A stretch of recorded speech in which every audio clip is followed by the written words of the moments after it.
फिर नया disorder start. 2 word बचे हैं, एक होता है कॉर्नियल प्रेगनेंसी, ये तो याद ही नहीं करना। बाई कॉर्नुएट यूट्रस में, यूट्रस का जो कॉर्न होता है उसके अंदर अगर इंप्लांटेशन हो जाए, बाई कॉर्नुएट यूट्रस होता है, उस यूट्रस के कॉर्नर में या उस यूट्रस के कॉर्न में अगर इंप्लांटेशन हो जाए तो उसको बोलते हैं कॉर्नियल प्रेगनेंसी। क्या बोलते हैं?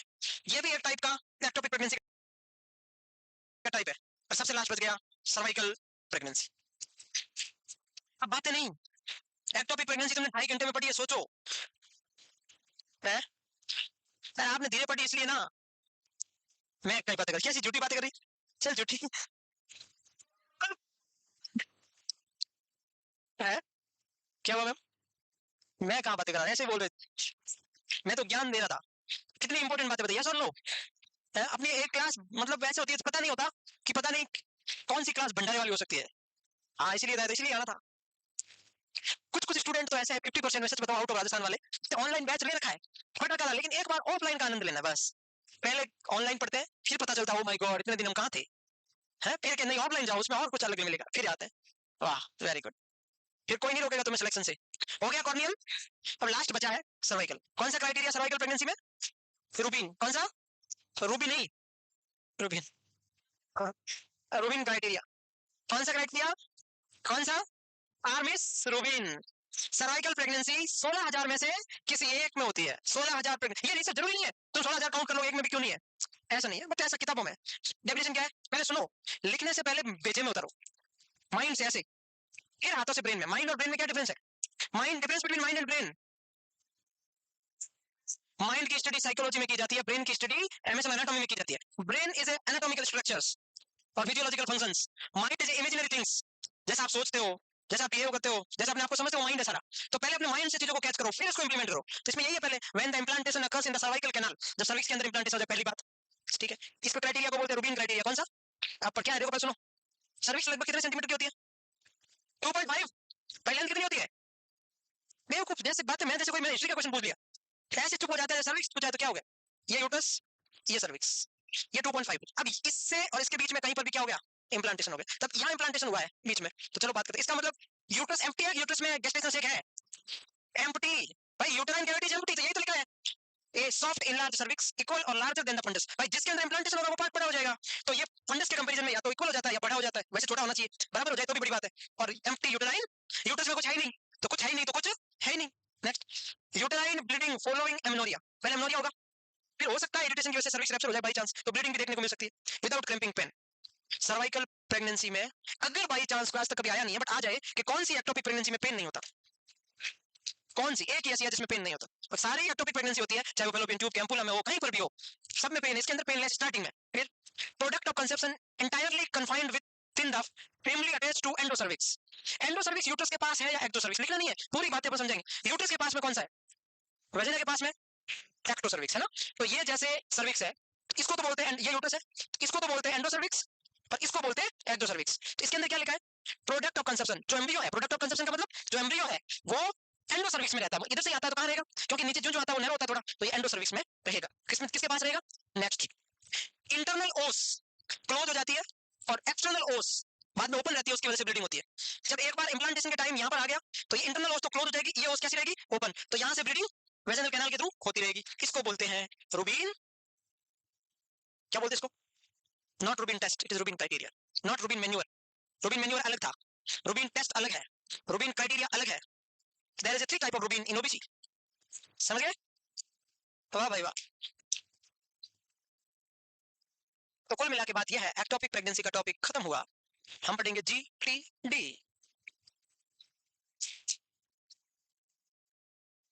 मत बोलना समझ नहीं आया, मत बोलना ना, नहीं बोलोगे ना, नहीं बोलोगे? नहीं नहीं, मेरे कहने से क्या होता, मैं तो चाहूं तो बन जाऊं अमेरिका का राष्ट्रपति। हाँ, और बनाए कौन?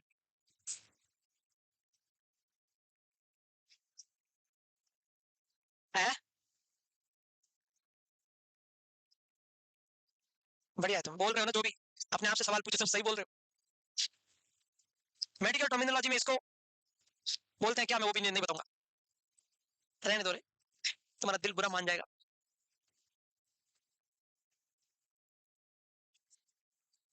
क्यों, तुम्हारा दिल प्लास्टिक का है? फर्क ही नहीं पड़ता एकदम। फिर क्या करें? फिर कुछ मत करो, दिल को जेब में डाल लो, फिर ढक्कन लगा दो अच्छे से। ठीक है भाई, कुछ नहीं कर सकते। हाँ जल्दी लिखो प्लीज।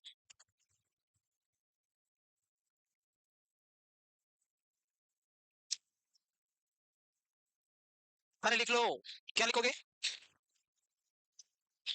तो चुप रहे, वरना ऐसा मुक्का मारूंगा। डेक्स्ट्रोकार्डिया नाम सुना है? डेक्स्ट्रोकार्डिया नाम सुना है? डेक्स्ट्रोकार्डिया की जगह वर्टिबल कार्डिया कर दो, वर्टिबल कॉलम से भी पीछे चला जाएगा। सो गए ना? आगे बढ़े।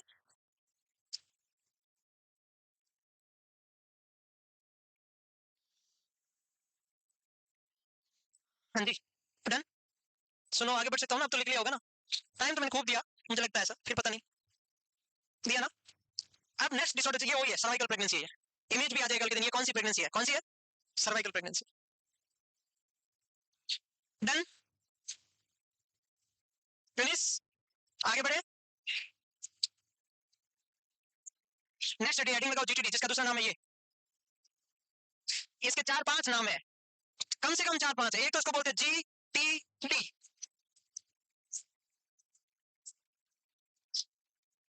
देखो गेस्टेशनल का मतलब क्या होता है? प्रेगनेंसी। ट्रोपोब्लास्ट आपको पता है, जब फीमेल प्रेग्नेंट होती है तो 5वें दिन को बोलते हैं, जब वो एमब्रियो बन जाता है उसको हम फिफ्थ डे को क्या बोलते हैं? याद बताओ, नाम बताओ। ब्लास्टो, ब्लास्टो। अरे मैं के जस्ट बाद क्या बनता है? ब्लास्टोसिस्ट या ब्लास्टोमियर? ब्लास्टोसिस्ट, ब्लास्टोमियर तो सेकंड डे को बोलते हैं, भूल गए? अरे मोरुला के जस्ट बाद जो यूट्रस के अंदर आता है फिफ्थ डे, जो फर्टिलाइज्ड ओवम होता है, वो उसको क्या बोलते हो? ब्लास्टोसिस्ट। आगे ब्लास्टोसिस्ट दो लेयर में टूटता है, एक इनर सेल मास में और एक ट्रोफोएक्टोडर्म में। याद आया किसी को? एक इनर सेल मास में और एक, अब सुनना यहीं से डिजीज बन रही है। एक तो इनर सेल मास में, इससे बनता है एम्ब्रियो, एक ट्रोफोएक्टोडर्म में टूटता है, दो लेयर में टूटता है, इनर सेल मास और ट्रोफोएक्टोडर्म में। तो ये उस ट्रोफोएक्टोडर्म का डिसऑर्डर है। तो गेस्टेशनल ट्रोफोब्लास्टिक डिजीज, जीटीडी की फुल फॉर्म क्या है?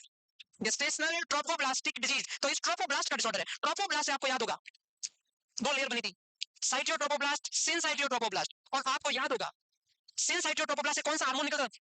तो जब ये ट्रोफोब्लास्ट में प्रोलिफरेशन होता है, उसके ग्रोथ हो जाती है। बिनाइन ट्यूमर है, पहले स्टार्टिंग में कैसा रहता है? बिनाइन। ट्रोफोब्लास्ट का एक बिनाइन ट्यूमर है ये, जीटीडी क्या है?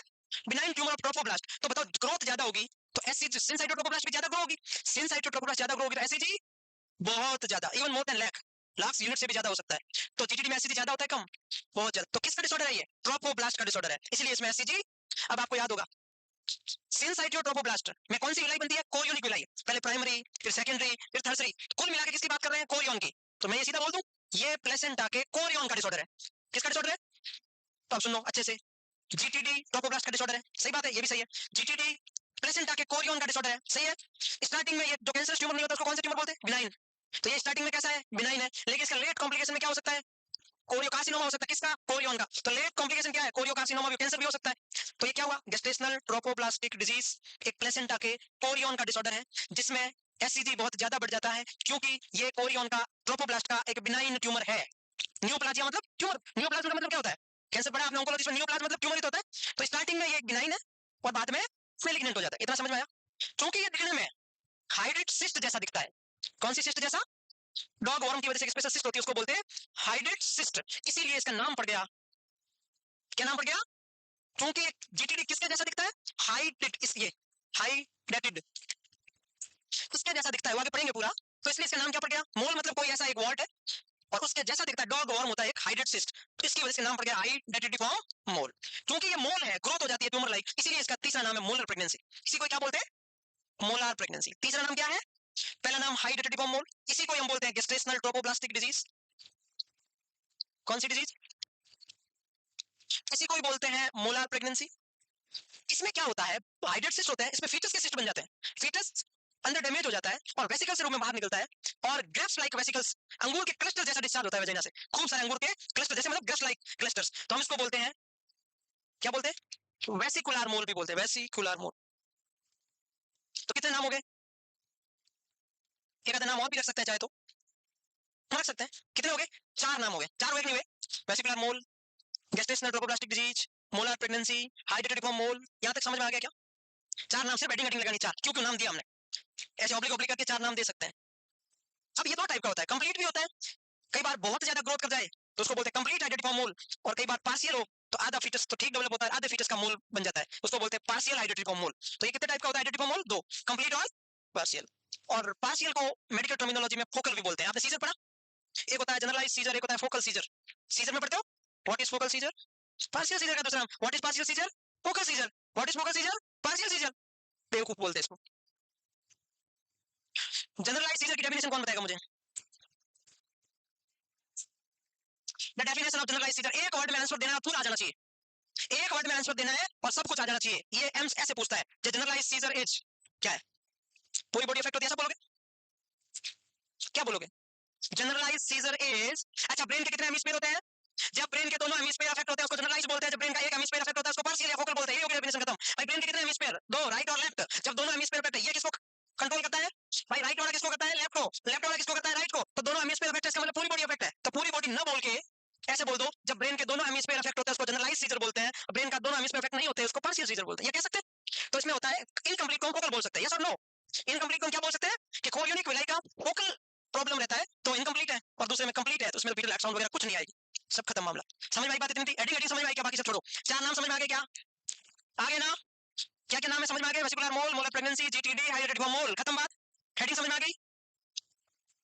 कंप्लीट हो सकता है इसमें फीचर्स नजर नहीं आएगा, ना कोई फीचर हेड साउंड आएगी, ना फीचर्स दिखेगा, और इनकम्प्लीट में थोड़ा बहुत फीचर्स दिखेगा, और इसको हम बोल सकते हैं affection chorionic villi partially damage हुई है, पार्शियली प्रोलिफरेशन हुआ है इसका। कंप्लीट कोरियोनिक विलाई गई, कंप्लीट कोरियोनिक विलाई का क्या हो गया? प्रोलिफरेशन हो गया। और अगर इसमें क्या हो गया तो लिख दो, एक होता है कंप्लीट, टाइप कर दो, दो हाइड्रेटेड फॉर्म मोल के नीचे दो लगा दो एरो, एक लिख दो कंप्लीट और एक लिख दो पार्शियल, ऐसे लिखोगे ना? एक है कंप्लीट हाइड्रेटेड फॉर्म मोल और एक लिखोगे पार्शियल हाइड्रेटेड फॉर्म मोल, सीएचएम पीएचएम, सीएचएम और पीएचएम। एक तो कंप्लीट और दूसरा पार्शियल हाइड्रेटेड फॉर्म। कुल एचएम की फुल फॉर्म लोग मेरे से पूछ रहे हैं, बेवकूफों एचएम यही है, एक कंप्लीट है और एक पार्शियल है, लोग फिर भी इधर उधर देख रहे हैं, ए एचएम का बता दो। एचएम वही आगे, आगे कंप्लीट लगाना और आगे पार्शियल लगाना है,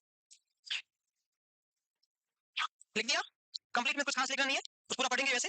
पार्शियल के बारे में थोड़ा सा लिख दो, जो लाइन लिखी हुई है वो हो गया, दोनों सीएचएम पीएचएम हो गया, सीएचएम और पीएचएम लिख दो, पीएचएम ये लिख दो। Affection of chorionic villi is focal, focal का मतलब पार्शियल। आप जो भी ऑर्डर पढ़ रहे हैं ना, जो भी आपके पास बुक हो, जो भी सॉन्डर्स, मॉसबी, लिपिनकोट, एनक्लैक्स, ओमेगा, जोमेगा, सोमेगा, फ्रोमेगा, जो भी आप पढ़ना, और नए क्वेश्चन मिले तो लाके मुझे भी बताना, और नहीं मिले तो आके बोलना सर सब कुछ तो पढ़ा दिया, ताकि मुझे भी प्राउड फील हो कि हाँ मैंने सब पढ़ा है। आप घर जाके कम से कम क्वेश्चन निकालना एक्टोपिक प्रेगनेंसी के, जीटीडी के, जब एपीएस पढ़े तो एपीएस के, कम से कम आपको पता तो चले कि हमने ऐसा पढ़ा है, ऐसा पढ़ा है कि धुआंधार पढ़ा है। किसी बुक में कोई नया क्वेश्चन नहीं नजर आएगा अगर आपके कॉन्सेप्ट क्लियर है, सारा कॉन्सेप्ट का खेल है, आपको सब समझ में आ जाएगा। जितने ज्यादा क्वेश्चन निकालोगे आपका कॉन्फिडेंस एकदम बहुत आसमान पे रहेगा। फिर लिख दिया आपने ये? अब और सुनो, अब डेफिनेशन को और ज्यादा सुव्यवस्थित करते हैं। सुव्यवस्थित मतलब hydrated form mole is a, सुनो प्लीज, सुनो सुनो सुनो, hydrated form mole is a the form of gestational trophoblastic disease that occurs when the trophoblast, कौन सी लेयर बोली थी हमने? Trophoblast, which are peripheral cell that attach the fertilized ovum to the uterine wall, develop abnormally. It is a principally the disease of Corion. Very good. और आगे बढ़ो, थोड़ा सा बाद में लिखना। नेक्स्ट, इसको वेसिकुलर मोल भी साइनोनॉम्स का मतलब होता है सेम, साइनोनॉम्स का मतलब तो समझते हो ना कि इसको इसी नाम से भी जान सकते हैं। ये प्लेसेंटा की एक एब्नॉर्मल कंडीशन है, प्लेसेंटा में भी पूछ ले तो ये कोरियोनिक विलाई, इसमें क्या लिखो? देयर आर पार्शियली डिजेनरेटिव और partially proliferative change, chorionic villi में चेंजेज हो जाता है। और सुनो, these result in the formation of cluster of small graft like cysts. कैसे cyst बनते हैं? ग्रेफ्स, सुनना अच्छे से, पहले अपन समझते हैं, ठीक है? और बताओ भाई, बिकॉज ऑफ इट्स सुपरफिशियल, क्या है? हाँ, और hydrate cyst, it is named high, क्योंकि ये उसके जिस्म में से उसके जैसा लगता है, किसके जैसा? हाइड्रेट सिस्ट जैसा, इसलिए इसका नाम क्या पड़ गया? फॉर्म मोल। अब क्या होता है हाइड्रेट सिस्ट, ये नाम कहां से आया तो इसके बारे में थोड़ा सा देख लेते हैं। पहले स्टार्टिंग में कैसा रहता है? बिनाइन रहता है, हाँ बाद में तो होने के चांसेस रहे, उसको बाद में देखेंगे। स्टार्टिंग में बिनाइन नियोप्लेजिया, किसका? कोरियन का, उसके बाद में मैलिग्नेंस में चेंज हो सकता है। अब नेक्स्ट, इसको हम क्या बोल सकते हैं? जीटीडी भी बोल सकते हैं, बोल सकते हैं, ये वैसे डिस्कस कर चुके। अब और नेक्स्ट आगे बढ़ना। अब और इसका नाम ये क्यों पड़ा? ये ऐसा दिखता है। अब सुनो, एक डॉग वर्म होता है जिसका नाम होता है एक्टिनोकोकस ग्रेनुलोसस, डॉग वर्म होता है जिसका नाम होता है एक्टिनोकोकस ग्रेनुलोसस। ये हाइड्रेट जैसा होता है, हाइड्रेट वर्म होता है जिसको डॉग टैप वर्म बोलते हैं, इसके जैसा दिखने की वजह से इसका नाम पड़ गया। और ह्यूमन में भी कई बार स्मॉल इंटेस्टाइन में ऐसा सिस्ट होता है एक्टिनोकोकस, ह्यूमन में भी, लेकिन मोस्टली आपको याद रखना डॉग, डॉग टैप वर्म की वजह से इसका नाम पड़ गया हाइड्रेटेड वर्म मोल। चलो यहां तक तो क्लियर हो गया। अब इसका कॉज, एग्जैक्ट कॉज कुछ पता नहीं है, बट फिर भी ऐसा बोलते हैं न्यूट्रिशन, फॉलिक एसिड कमी है तो हो सकता है न्यूट्रिशन भी, और विटामिन भी, विटामिन में भी बहुत सारे, इसमें फॉलिक एसिड भी है। इतना तक तो लिख लोगे, फिर हम कॉज पढ़ते हैं। इतना तो ठीक है। इंट्रोडक्शन और डेफिनेशन समझ आ गया क्या? एकदम बेसिक है, कुछ नया नहीं है ना। वर्डिंग का या फिर वेसिकुलर गेस्टेशनल कोरियन और सारा खेल कोरियन और कोरियन इक्विलाई का है। इसकी एबनॉर्मल ग्रोथ को ही जीटीडी बोलते हैं। समझ आ गया? स्टार्ट करो। यहां तक तो हो गया था, यहां से करो। अब 10 मिनट तक लिखो, सारी 2-4 पेज है, 5 मिनट तो मेरे अपने हैं और जल्दी लिखना है। जीटीडी खत्म मीन्स अभी का भी खत्म, 7 बजे से पहले।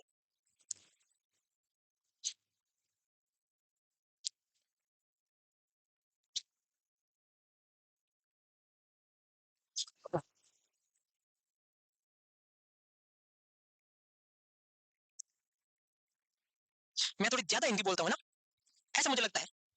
किसी किसी जो बहुत एकदम प्योर एकदम नीट इंग्लिश मीडियम से है उनको थोड़ा दिक्कत होता होगा थोड़ा। मैं बहुत ज्यादा वर्ड हिंदी ऐसे थोड़ा मेरे को कभी-कभी ऐसा मेरे को लगता है, मैं एक्सप्रेशन चेक करता हूं तुम्हारे बोलने के बाद मैं जस्ट देखता हूं, ऐसे देखते हो माय गॉड क्या बोल दिया, मतलब ऐसा मुझे थोड़ा लगता है। पर मेरे को जो ही लगता है मैं तुरंत रिपीट करना शुरू कर देता हूं, प्लीज देखते हैं कि हाँ कहाँ कहाँ कुछ चूक हुई है। तो कुछ कुछ लोग समझ भी जाते हैं तो जानबूझ के हाँ ऐसे करते हैं, वो बात अलग है।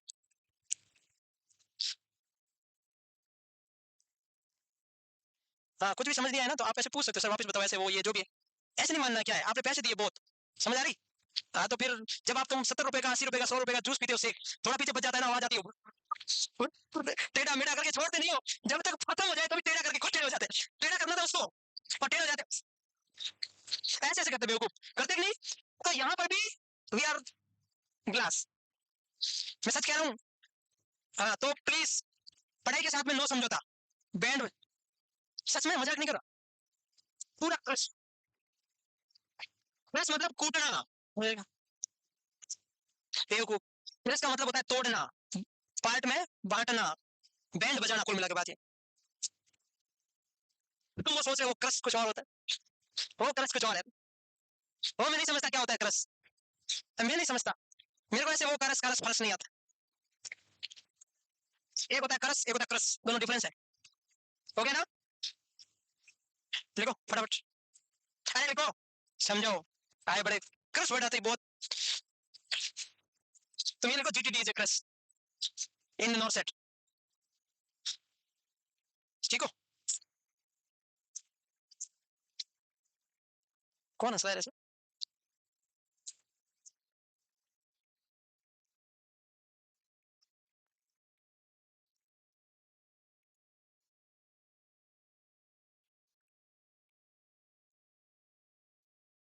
कुछ बोल रहे हो? हिंदी समझ में आ रहा? कुंचुम कुंचुम, इल्ले अरे कुंचुम कुंचुम, नाले, अच्छे से नाले मतलब अच्छे से। अरे मेरे को भी थोड़ा बहुत तमिल आता है, आप कन्नड़ हो तो फिर मैं तो कन्नड़ नहीं हूँ ना, मेरे तो पांडिचेरी में रहता ना तो वहां सीखना पड़ा। और पांडिचेरी में जब मैं जॉब कर रहा था तो वहाँ उधर तो कुछ है नहीं भाई, हिंदी कुछ भी नहीं बोला जाता वहाँ, वहाँ हिंदी तो आती है लोगों को इंग्लिश, और यहाँ आती है तमिल। भाई जो पढ़े लिखे हैं उसको आती है तमिल और इंग्लिश, जो पढ़े लिखे नहीं है उसको आती है ओनली तमिल। अब अपने को आती है या हिंदी या मारवाड़ी, जो उनको आती है वो मैंने पेशेंट हॉस्पिटल में भर्ती, वार्ड में मेरी ड्यूटी थी। अब आइयो करना है भाई, वार्ड में तो क्या कर सकते हैं, बात तो करनी पड़ेगी, पेशेंट भर्ती है, पेशेंट को कुछ आता है इंग्लिश, उनको कुछ कुछ पढ़े लिखे इंग्लिश आती है वो हमें नहीं आती। अब वो तमिल में बोल रहा है, हमने उसको आइयो करना है भाई, तुमने कितना पानी पिया, कितनी बार पेशाब करने गए, कैसे पूछे? तो वो बात ऐसी, सब हमने सीखा थोड़ा बहुत, सीखना मजबूरी में सीखना पड़ा।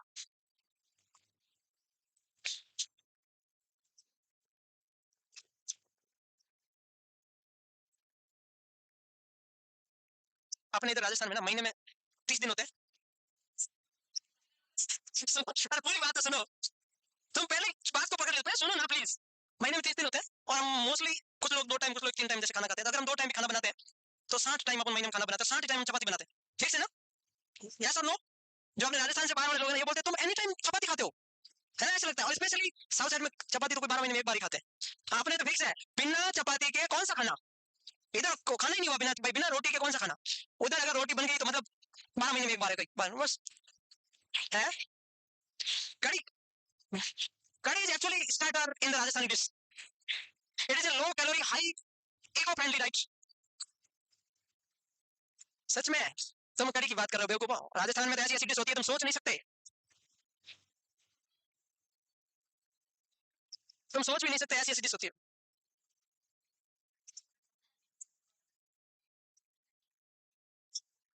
आगे बढ़े, अरे हो गया।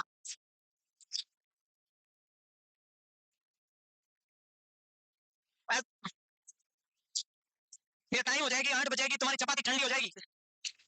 कड़ी भी, हाँ जो भी है, दाल इज वेरी नाइस। लिखो दाल, सॉरी एक्टिनोकोकस ग्रेनुलोसस, लिखो जल्दी प्लीज। आपको पता है एक बात, हमारे राजस्थान में ना जैसे खाना हो जाना कि जैसे चपाती बनाई 10, 8 यूज हो गई, 2 बच गई, एक दिन की एक टाइम की 2 बची, 2 टाइम की 4, एक महीने में जैसे 50 इकट्ठी हो गई, उसको सुखो देते हैं ऊपर छत पे, फिर सूख गई एक महीने में, फिर उसको काट के उसकी सब्जी बनाते हैं। भाई राजस्थान इज वेरी स्पेशल, कुछ भी खराब नहीं होता राजस्थान में। हाँ होता है ना, और ये तो ये नहीं होता। हाँ 10 दिन का होती है ना, होता है, तुम चाहे कितना ही छुपाओ, मैं राजस्थानी हूँ, मुझे शर्म नहीं आती है बात बताएं। करते हैं, तुझे पता तो है नहीं। ऊपर सुखाते हैं, फिर रोटी एकदम टाइट हो जाती है, फिर उसको काट के मस्त ऐसे। एक होता है राबोड़ी, नाम सुना है किसी ने राबोड़ी? सबसे लो कैलोरी सब्जी मानी जाती है वो। आपको नहीं पता है? नहीं पता है ना? छाछ पता है? छाछ, बटर मिल्क बोलते हैं जिसको आप, जिसके अंदर कुछ भी कैलोरी नहीं होता, ओनली सफेद कलर का पानी होता है, उसको हम क्या बोलते हैं? छाछ। छाछ को भयंकर गर्म करो, भयंकर गर्म करो, भयंकर गर्म करो, गर्म करो, 5 लीटर छाछ, जब 1 लीटर बचे, उसको आप क्या कर दो, एक पॉलीथीन की थैली पे सुखो दो, सूख जाए 1-2 दिन में, फिर उसकी एक पपड़ी वाली एक चीज बन जाती है छोटी छोटी, उसकी सब्जी बना, उसमें वो भी राजस्थानी बड़े मस्ती से खाते हैं चूर के। Rajasthani is very curious, very motivated, advance, सच में आया ना, ऐसा होता है। और तुम भाई शाही पनीर, मटर पनीर, पता नहीं कौन सा कोफ्ता, सब खाने वाले। हम तो भाई पापड़ क्या यार, ककड़ी की भी बनती, तुम्हें क्या पता? हमारे घर पे बनती है ककड़ी की सब्जी। एक बार हमारे घर पे कोई राजस्थान से बाहर से फ्रेंड आ गया, किसकी सब्जी बनाई? मैंने कहा ककड़ी की। ककड़ी की सब्जी होती है, तो मैंने कहा ककड़ी का क्या होगा, एम्स होगा क्या? ककड़ी की सब्जी क्यों नहीं होगी? तो ये तो सैलेड है। मैंने कहा इससे सब्जी नहीं बन सकती, तो नहीं, सब बनता है, गाजर की बनती है। ये देखो, डन, आगे बढ़े, इधर आ जाओ। कोच ए बातें नहीं, हाँ सर्दी का मौसम है, सिर्फ हल्दी की बात होगी, इधर आओ सब। यू नो अबाउट हल्दी? वेरी गुड, बातें नहीं, आज नहीं बनेगी अभी। पुष्पा 2, इधर आओ। एग्जैक्ट कॉज मुझे नहीं पता, मतलब किसी को नहीं पता, आइडियोपैथिक, बट फिर भी ऐसा मानते हैं जो फीमेल न्यूट्रिशन प्रॉपर नहीं लेती या फॉलिक एसिड की डेफिशिएंसी रहती है, उसमें ज्यादा देखने को मिला है, कॉज नहीं है, उसमें ज्यादा केस देखने को मिले हैं। एग्जैक्ट कॉज अभी भी आइडियोपैथिक ही है, अकड़ पकड़ कर सकते हो तुम, बट कॉज नहीं पता, not definitely known. Ovular effect, twin pregnancy में थोड़ा चांस ज्यादा रहता है। टीनेज प्रेगनेंसी का मतलब 19 साल से पहले पहले कोई अगर गर्ल प्रेग्नेंट है उसमें थोड़ा चांस ज्यादा रहता है। 35 ईयर से ऊपर लेट ग्रेविड फीमेल में थोड़ा चांस ज्यादा, हाई रिस्क होगी दोनों, 19 से पहले और 35 से ऊपर को हाई रिस्क भी बोलते हैं, थोड़ा चांस। फॉल्टी न्यूट्रिशन, तो जिसका न्यूट्रिशन ठीक नहीं है, मतलब ये चांस है, जरूरी नहीं है, बस ये हो गया, इसको याद ही नहीं करना। मेरा तो पर्सनली ये कहना है, कॉज कभी नहीं आएगा विद गारंटी। अगर लिखो आपकी मर्जी, कॉज आएगा नहीं पेपर में, पक्का नहीं आएगा, 100%। कि जो चीज फिक्स नहीं है वो कैसे आएगी? पूछेगा भी कैसे, उसको शर्म आएगी पूछते हुए, खुद को भी नहीं पता क्यों हो रहा है। तो जो कॉज ही नहीं है वो कभी नहीं आता, बस 2 मिनट लिखना पड़ता है, वरना बोलोगे डिजीज पढ़ा दी, कॉज नहीं लिखा, बेवकूफ को पता तो कुछ है नहीं, इसलिए etiology लिख के फॉर्मेलिटी करनी पड़ी। कभी नहीं आएगा मींस नहीं आएगा। अब साइन सिम्टम, साइन एंड,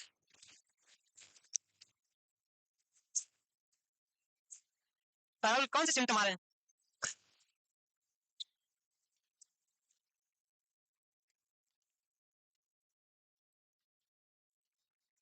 हाँ जी, तो हम आगे बढ़ सकते हैं, बढ़े ना?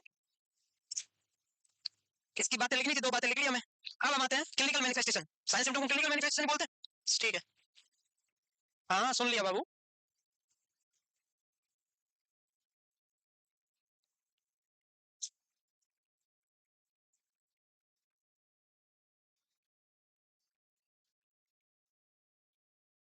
आगे बढ़े, सुनो, हाँ सुन लो, सबसे इंपॉर्टेंट पार्ट है मैनेजमेंट और साइन सिम्टम। जीटीडी का सबसे इंपॉर्टेंट पार्ट है मैनेजमेंट और साइन सिम्टम। अब सुन लेना, मैनेजमेंट पहले, साइन सिम्टम सुन लो भाई। अगर किसी को जीटीडी है तो एससीजी बहुत ज्यादा होगा, और एससीजी ज्यादा होगा तो वोमिटिंग भी ज्यादा होगी। एक तो ये 2 क्लियर हो गया आपको, तो एससीजी की वजह से तो वोमिटिंग होती है, एक तो ये। अब बताओ जीटीडी क्या है? अंदर एबनॉर्मल ग्रोथ ऑफ कोरियन, तो जब ट्यूमर हो गया तो फंडस हाइट नॉर्मल से ज्यादा होगी, कम? ऑफ कोर्स ज्यादा, सिंपैथियल फंडल हाइट नॉर्मल से ज्यादा होगी। अंदर ट्यूमर है, यूट्रस के ऊपर प्रेशर ज्यादा रहेगा, तो हमेशा याद रखना जीटीडी में कभी भी हाइपोटेंशन नहीं होगा, चाहे वेजिनल ब्लीडिंग हो या मत हो, क्योंकि इसमें होती है वेजिनल ब्लीडिंग मॉडरेट, लेकिन फिर भी कभी हाइपोटेंशन नहीं होगा, हमेशा जीटीडी की फीमेल में हाइपरटेंशन होगा। क्या होगा? तो क्या मैं ऐसा बोल सकता हूँ कि जीटीडी की फीमेल में नॉर्मल फीमेल के कंपैरिजन में प्री एक्लेम्सिया होने के चांसेस 50% ज्यादा है? यस और नो? प्री एक्लेम्सिया का मतलब ये है 20 वीक के बाद में प्रोटीन यूरिया और हाइपरटेंशन हो जाना, मतलब हाइपरटेंशन श्योर होगा। दूसरी फीमेल के कंपैरिजन में, नॉर्मल प्रेग्नेंट के कंपैरिजन में जीटीडी की परसेंट में प्री एक्लेम्सिया दूसरे में अगर 10 फीमेल में होता है, इसमें 20 में होगा। समझ में आ गई बात? प्री एक्लेम्सिया होने के चांसेस ज्यादा है। अब अगर जीटीडी है, अगर अंदर ट्यूमर है, तो वो ट्यूमर ग्रो कर लेगा, तो फीटस सबसाइड हो जाएगा, फीटल अल्ट्रासाउंड नहीं आएगी, फीटल का मूवमेंट नहीं होगा, याद रखना, फीटस मूवमेंट नहीं होगा, 100% फीटस मूवमेंट नहीं होगा। इसका मतलब ना तो कोई इंटरनल डेवलपमेंट और ना कोई एक्सटर्नल डेवलपमेंट, ना फीटल साउंड। डेवलपमेंट समझ आ गया? याद है डेवलपमेंट क्या होता है? इधर से इधर धक्का देने वाला एक्सटर्नल और सर्विस के पास वाला इंटरनल, दोनों नहीं होगी। फीटल एक्टिविटी नहीं होगी, हार्ट साउंड नहीं होगी, इतना क्लियर है? वॉमिटिंग ज्यादा होगी, हाइपरटेंशन, प्री एक्लेम्सिया के चांसेस 50% ज्यादा है। देखो जीटीडी की फीमेल में नॉर्मल प्रेग्नेंट फीमेल के कंपैरिजन में ज्यादा हाइपरथायराइडिज्म के साइन आएंगे। हाइपरथायराइडिज्म का दूसरा नाम होगा तो होता है थायरोटॉक्सिकोसिस। क्या होता है? मतलब हाइपरथायराइडिज्म टेकिकार्डिया होता है, कुल मिलाकर ट्रेमर और टेकिकार्डिया होता है, वो मेंडो में पढ़ते हैं। तो इसमें हाइपरथायराइडिज्म के साइन आएंगे। ये क्वेश्चन कैसे आएगा कि कौन कौन से साइन जीटीडी में दिखते हैं एक्सेप्ट एक ऑप्शन होगा हाइपोथायराइडिज्म। हाइपो के साइन नहीं आते, कैसे साइन आते हैं? मतलब टेकिकार्डिया का फीचर्स आएगा, मतलब बीपी भी ज्यादा आएगी, हार्ट रेट भी, और ट्रेमर जैसा फील होगा। और नेक्स्ट बात, जीटीडी की फीमेल है, उसके जब हम वजनल एग्जामिनेशन करेंगे तो Graves like vesicles expel out होंगे। कैसे? और आपने पीडियाट्रिक में जीआईटी डिसऑर्डर पढ़ लिया? पढ़ना है, पढ़ लिया? पर उसमें पढ़ोगे इनटू ससेप्शन नाम का डिसऑर्डर है। इनटू ससेप्शन में स्टूल कैसा आता है? Red currant jelly like stool, red current, इसके अंदर वेजिनल डिस्चार्ज होगा, red and white currant jelly like, alternate red and white currant jelly like vaginal discharge, कभी व्हाइट कभी रेड करंट जेली लाइक। समझ में आ गई? Red and currant jelly like vaginal discharge किसका classical feature है? तो vaginal discharge दो याद रखना, एक ग्रेव्स लाइक वेसिकल और red and white currant jelly like. या मूवमेंट याद रखना नहीं होगा, फीटल साउंड नहीं आएगी, डेवलपमेंट इंटरनल एक्सटर्नल नहीं होगा, सिस्टमैटिक के अंदर हाइपरटेंशन होगा और थायरोटॉक्सिकोसिस के फीचर्स होंगे। और ज्यादा प्रेशर हुआ, अगर ज्यादा ग्रोथ करेगा, सिम्बाइसिस भी ज्यादा ग्रो करेगा, डायफ्राम सप्रेस होगा, तो लंग्स में पल्मोनरी एम्बोलिज्म के भी साइन आ सकते हैं, पल्मोनरी एडिमा भी देखने को मिल सकता है, चांस है, जरूरी नहीं है, पल्मोनरी एम्बोलाइजेशन बोलते हैं उसको, इसके भी चांसेस है। ये सारे फीचर्स किसके हैं? जीटीडी के हैं, हाइड्रेटिफॉर्म मोल के हैं, क्योंकि इसमें वेसल्स वेसिकल मोल निकलते हैं, इसका नाम वेसिकुलर मोल है। ग्रेव्स लाइक वेसिकल्स याद हो गया, मूवमेंट नहीं होगा याद हो गया, फीटल साउंड नहीं आती, वेजिनल ब्लीडिंग होती है। लेकिन पूछता कैसी, सीवियर माइल्ड या मॉडरेट? आप बोलोगे मॉडरेट। कैसा? एक क्वेश्चन और बाकी रह गया। स्टार्टिंग में जीटीडी आपको 13 एबॉर्शन का फील करवाएगा कि कौन से एबॉर्शन जैसा लगता है स्टार्टिंग में। 13 थोड़ी थोड़ी वेजिनल ब्लीडिंग होती है स्टार्टिंग में, तो कौन से एबॉर्शन से मैच करता है वेजिनल ब्लीडिंग इसमें जीटीडी में? इसमें क्या होता है? फंडल हाइट ज्यादा होता है। क्या होता है? ज्यादा होता है। अब एक बात और, जब फंडल हाइट ज्यादा होगा तो यूट्रस नॉर्मल फीमेल के कंपैरिजन में जो उतने वीक की प्रेग्नेंट है जिसको जीटीडी नहीं है, उससे यूट्रस ज्यादा इनलार्ज दिखेगा या कम इनलार्ज दिखेगा? तो uneven uterine enlargement main sign है। अगर वेजिनल ब्लीडिंग भी ऑप्शन में है और यूटेराइन इनलार्जमेंट भी ऑप्शन में है, तो आपको यूटेराइन इनलार्जमेंट चूज करना पड़ेगा, क्योंकि वेजिनल ब्लीडिंग और किसी डिजीज का भी साइन हो सकता है, लेकिन यूटेराइन इनलार्जमेंट मोर देन नॉर्मल जीटीडी का क्लासिकल साइन में आता है। अगर दोनों ऑप्शन में, तो आप क्या करोगे? ब्लीडिंग चूज ना करके यूट्रस इनलार्जमेंट मोर देन नॉर्मल चूज करोगे। समझ में आई ये बात? ये आप क्वेश्चन निकालोगे अपने आप भी पता चल जाएगा, फिर भी आपके माइंड में रखना है। मैंने जितने साइन बताए 12 13 सब आपको याद हो जाने चाहिए। अब लिखोगे तो और याद हो जाएंगे, आराम से समझ समझ के लिखना है। पहले देखते हैं बेसिक बेसिक बातें। एमनोरिया रहेगा 8-12 वीक तक, फर्स्ट ट्राइमेस्टर में ब्लीडिंग होनी शुरू हो जाती है। स्टार्टिंग में तो प्रेगनेंसी 8-10 वीक तक नॉर्मली रहती है, फीचर्स नहीं आते। ये तो हो गया नॉर्मल। अब देखो आगे, ये फीचर्स आ सकता है, ये इमेज आ जाए, बताओ ये कौन सी डिजीज का साइन ऐसा आ सकता है? ठीक है, वेजाइनल ब्लीडिंग 90% फीमेल में होती है, जीटीडी होता है उसमें 90% फीमेल में होती है। स्टार्टिंग में थर्ड या इनकम्प्लीट अबॉर्शन जैसा लगेगा आपको, ब्लड और जेलेटिनियस फ्लूइड निकलेगा रैप्चर सिस्ट के साथ में, उसको हम बोलते हैं white current in red current. कभी व्हाइट और रेड का मिक्सचर है, जो वेजाइनल डिस्चार्ज होगा व्हाइट या रेड करंट, व्हाइट और रेड मिक्स होगा, व्हाइट भी होगा और रेड भी होगा। ठीक है, और नेक्स्ट, ग्रेव्स लाइक वेसिकल्स बोल सकते हैं इसको, क्या बोल सकते हैं? और नेक्स्ट, क्विकनिंग का मतलब क्या था? प्राइमरी ग्रेविडा में 18 वीक, मल्टी ग्रेविडा में 16 वीक में फर्स्ट फीटल मूवमेंट। मैंने बात ही खत्म कर दी कि फीटल मूवमेंट ही नहीं होगा जब डेवलपमेंट कुछ भी नहीं है, तो चाहे क्विकनिंग बोलो या डेवलपमेंट बोलो सब एब्सेंट, तो कुल मिला के फीटल मूवमेंट एब्सेंट, तो क्विकनिंग एब्सेंट। ठीक है, एब्डोमिनल पेन होगा थोड़ा सा। और नेक्स्ट, और क्या होगा? ये बात समझ में आ गई इतनी? इसमें किसी को कोई डाउट है क्या? और बढ़ते आगे। वॉमिटिंग होगी, क्यों? बहुत ज्यादा है ना, बिकॉज ऑफ एसिडिटी ज्यादा। ब्रीथलेसनेस, क्योंकि बढ़ेगा ऊपर यूट्रस तो डायफ्राम को सप्रेस करेगा, उसकी वजह से पल्मोनरी एम्बोलाइजेशन होने के चांसेस रहते हैं। कैसे फीचर्स आएंगे? हाइपरथायराइडिज्म, और हाइपरथायराइडिज्म को बोलते हैं थायरोटॉक्सिकोसिस। थायराइड की टॉक्सिटी हो जाना, थायराइड हार्मोन ज्यादा हो जाना हाइपरथायराइडिज्म कहलाता है, तो उसकी वजह से हमेशा ट्रेमर और टेकिकार्डिया होता है। प्री एक्लेम्सिया होगा किसी जीटीडी है किसी फीमेल को, तो दूसरी जिस फीमेल को नहीं है उसके कंपैरिजन में 50% ज्यादा है कि इसको प्री एक्लेम्सिया होगा। ठीक है, तो प्री एक्लेम्सिया के चांसेस 50% ज्यादा है, और वो भी 20 वीक से पहले पहले हो सकता है, क्योंकि 10-12 वीक के बाद में स्टार्ट हो जाता है इसके सिम्टम्स, तो पहले होने के चांसेस है। Size of uterus more than, मतलब symphysial fundal height more than normal, इसका मीनिंग क्या है? Symphysial fundal height more than SFH more than normal. सही है, सही बोला ना? मोर देन एमनोरिया का मतलब जितना होना चाहिए उससे ज्यादा ग्रोथ होगा, यूट्रस ऊपर ज्यादा बड़ा दिखेगा आपको ट्यूमर की वजह से। और feel of the uterus is film, ज्यादा ट्यूमर होगा तो यूट्रस कैसा लगेगा? फर्म लगेगा एकदम। क्यों लगेगा फर्म? क्योंकि अंदर ट्यूमर है, नियोप्लाज्म है, तो ट्यूमर है तो कैसा लगेगा? फर्म लगेगा। फीटल पार्ट मूवमेंट आप पालपेट भी नहीं कर सकते, क्योंकि अंदर ट्यूमर आप नहीं कर सकते palpate. Development, foetal ultrasound, sonography में स्नोस्टॉर्म यूट्रस। सोनोग्राफी में कौन सा यूट्रस? जब आप सोनोग्राफी करोगे तो स्नोस्टॉर्म यूट्रस दिखता है, कौन सी डिजीज का क्लासिकल साइन है? और स्नोस्टॉर्म चेस्ट सिलिकोसिस, सिली स्नोस्टॉर्म यूट्रस वो चेस्ट का डिसऑर्डर है, अलग बात। तो सोनोग्राफी में कैसा? Snowstorm uterus. और सुनो, क्या करवाएंगे इन्वेस्टिगेशन? एससीजी करवाएंगे, एक्सरे नहीं करवाना चाहिए, बट अगर हुआ तो उसमें पता चल जाएगा कि अंदर, और यूएसजी, और कंफर्म करने के लिए लास्ट में एमआरआई, भाई टिश्यू बायोप्सी से कंफर्म हो जाता है सब। तो इंक्रीजिंग एससीजी, एक्सरे प्लान किया तो no foetal shadow, CT MRI, जिससे कैंसर का पता, क्योंकि इसका कॉम्प्लिकेशन क्या है? पहले बिनाइन, लास्ट में क्या हो जाता है? अगर पता चले कि किसी को जीटीडी, आप सबसे पहला मैनेजमेंट क्या करोगे? अगर आपको पता चले कि जीटीडी, अगर एक पेशेंट आई है, क्वेश्चन ऐसे आएगा, एक जीटीडी की पेशेंट आपके पास आई है, डॉक्टर ने डायग्नोस कर दिया, आप डॉक्टर से कौन से ट्रीटमेंट की को एंटिसिपेट करते हैं? चाहे irrespective of the gestational age, pregnancy should be terminated.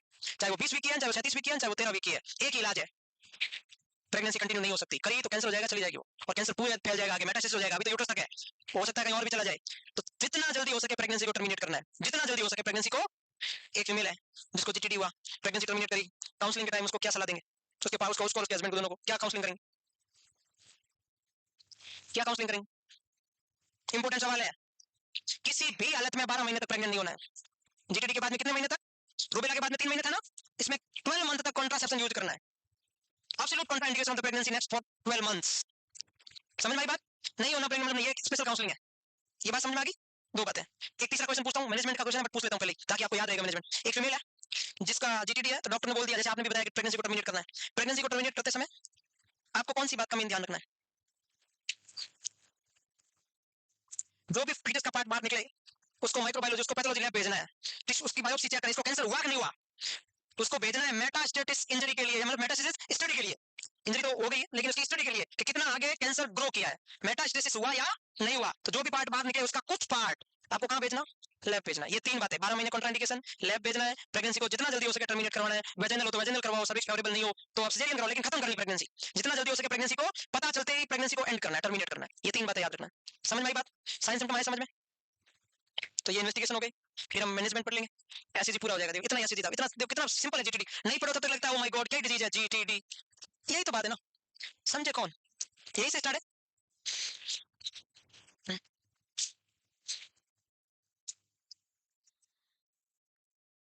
12 महीने मतलब 12 महीने, ध्यान रखना।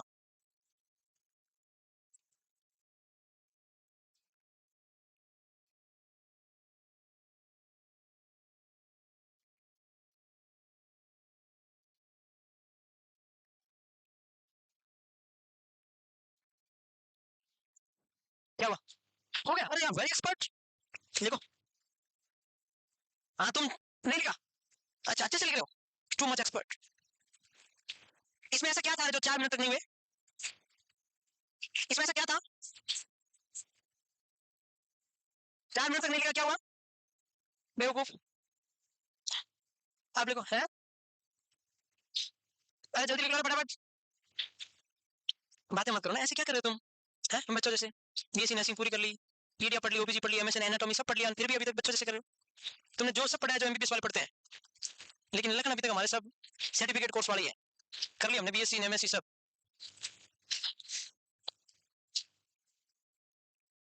थोड़ा बहुत तो चेंज करो भाई।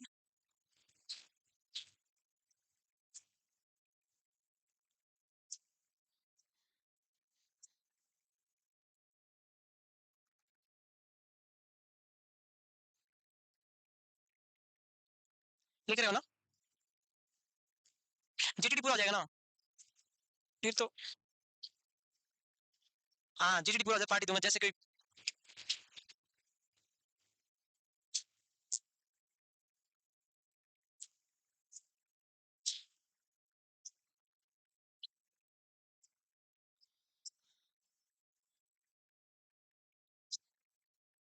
क्या हुआ?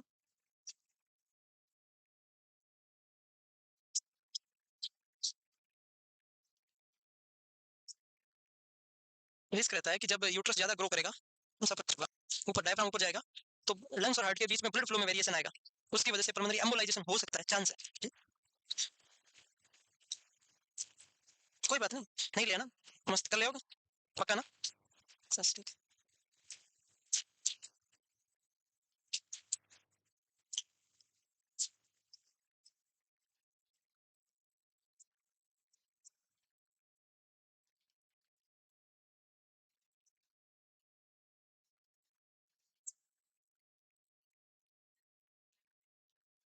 एक टिश्यू को, सैंपल को भेजना है।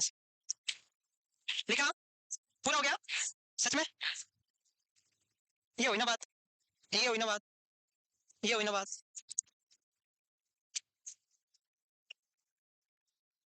ए बातें मत करो ना प्लीज, ऐसे क्या कर रहे हो? ए, क्या पूछा? मैं सर के ऊपर खड़ा हूँ, बात ऐसे कर रही? ए सुनना, ए सुनना, क्या सुनना? बेवकूफ, किसको लगा ये आईडी?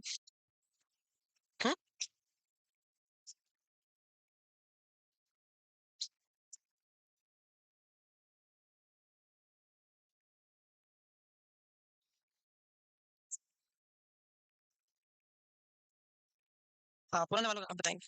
आप पुराने वाले अच्छा अच्छा ठीक है बता देंगे, एक दिन तो गैप लेने दो।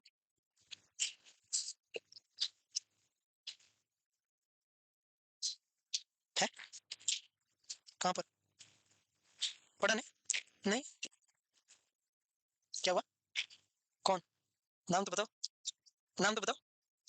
हाँ हाँ बताओ नाम तो बताओ ना नाम। नाम तो बताओ, मुझे भी पता तो चले कौन है भाई मेरा फ्रेंड। ना मेरा फ्रेंड आपको कैसे मिल गया? कौन है मेरा क्लासमेट है? मिल गई, कौन है वो? बताओ बता। कौन है बोल नाम। है? बाद में बताइए, ऐसा क्या कोई चोरी वाला नाम थोड़ी है। क्लासमेट 50 जने हैं तो बता सकती है ना नाम, कोई भी एक होगी शायद। क्या बोल रही थी मेरे बारे में? अच्छा बोल रही थी बुरा ये भी कह दे?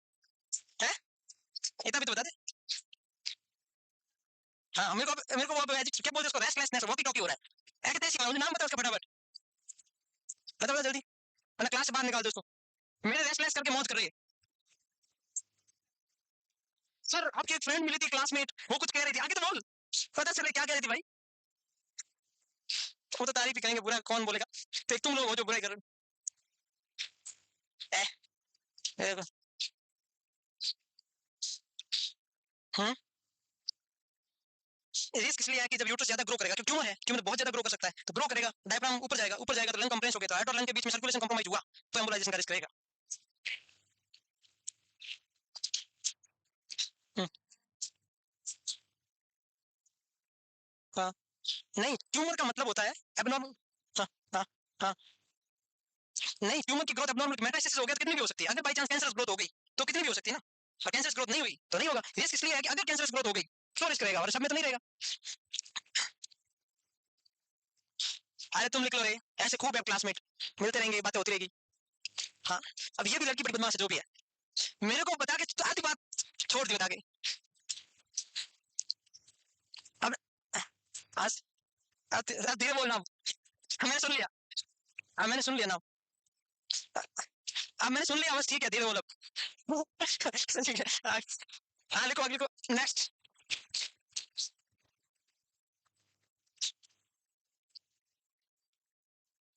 हो गया। क्या हुआ? बस क्यों मार रहा हूँ?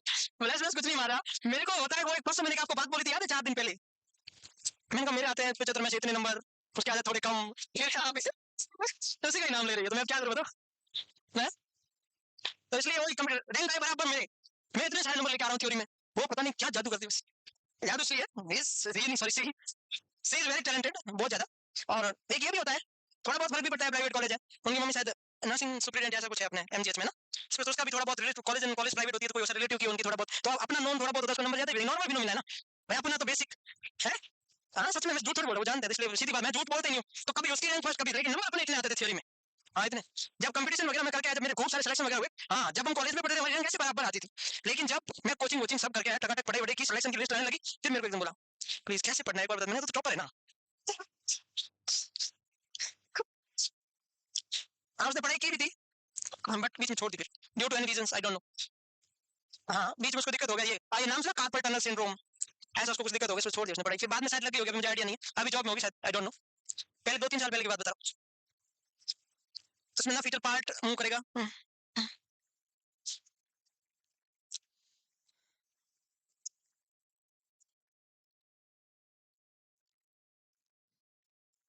आपको ये लगता है मैं झूठ फेंकता हूँ, देखो सच ही तो बोला, सच बोला ना।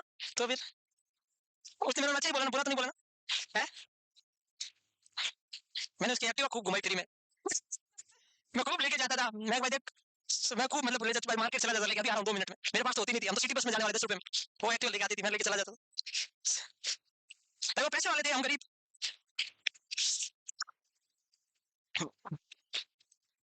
है अरे आगे बढ़ो जल्दी भाई, रुके तुम एक्टिवा के पास, मेरे को मैं क्या रुका हुआ।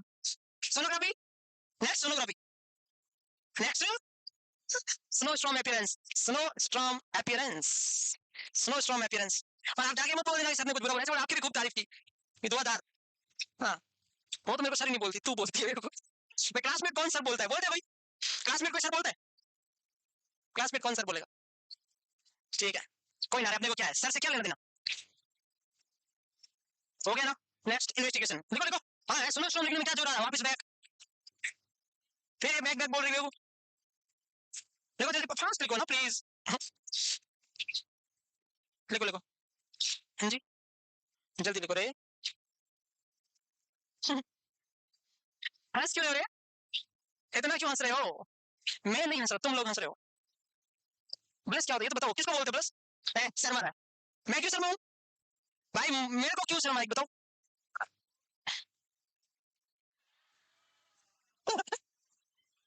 क्या याद आ गया होगा?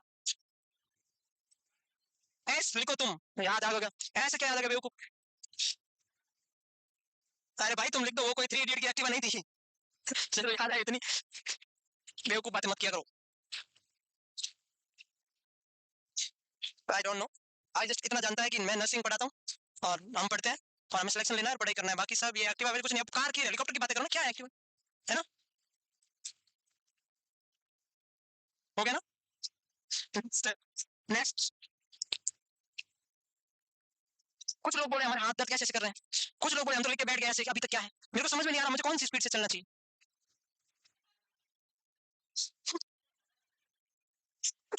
कौन सी स्पीड? अच्छा, तुम भी बड़े बदमाश हो, ये लड़की ने जानबूझ के आज मेरे साथ धोखा किया, जिसका कोई लेना नहीं, जहां तक कोई एक्टिवा बीच में लेके आ गई। मैं हेलीकॉप्टर की बात कर रहा हूँ, दुनिया बहुत आगे जा चुकी, तुम्हें पता है कुछ? अभी लेटेस्ट लास्ट 10-15 दिन में नागौर एक और चीज के लिए फेमस हुआ है, पता है किस चीज के लिए? पता है? हाँ है, हाँ ये तो इनको पता है, पेपर में न्यूज आई। हमारे वार्ड की स्टाफ है, हमारे वार्ड की स्टाफ है, नागौर की रहने वाली है। हाँ, उसका जो हस्बैंड पता नहीं शायद किसी पोस्ट में डॉक्टर होगा, उसकी जो शादी हुई, हाँ कहीं पर भी होगा, आई डोंट नो। वो बारात किस में लेके आया पता है?